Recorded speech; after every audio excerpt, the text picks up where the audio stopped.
পরিবারের মাঝিরা পর্যন্ত হারাই যাচ্ছে। অনেকে দেখলাম মানে 2-3টা সন্তান নিয়ে হারাই যাচ্ছে, খুঁজে পাওয়া যাচ্ছে না, লাশ পাওয়া যাচ্ছে এদিক সেদিক।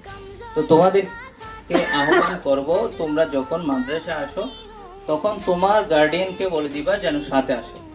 আবার তোমার ছুটির টাইমটা তুমি বলে দিবা যে যেন ওই ছুটির টাইমে যেন ওনারা তোমাদেরকে নিতে আসে। এই দুইটা জিনিস তোমরা ঘরের মধ্যে বলে দিবা, গার্ডিয়ানকে বলে দিবা। একটু কষ্ট করার জন্য বলবে যে আমাদের সাথে একটু সেফটির জন্য হলেও আমাদের সাথে একটু মাদ্রাসায় আসেন, মাদ্রাসায় আমরা ঢুকে গেলে আপনারা চলে আসেন। আবার যাওয়ার সময় আমাদেরকে একটু নিতে আসেন, কারণ তোমাদের একজনের নিরাপত্তা নিতে হবে, পরিবারকে নিতে হবে। আমরা আমাদের এরিয়ার ভিতরে নিরাপত্তা নিলাম, বাইরের নিরাপত্তা আমরা নিতে পারবো না। এখান থেকে বের হয়ে গেলে কি হচ্ছে না হচ্ছে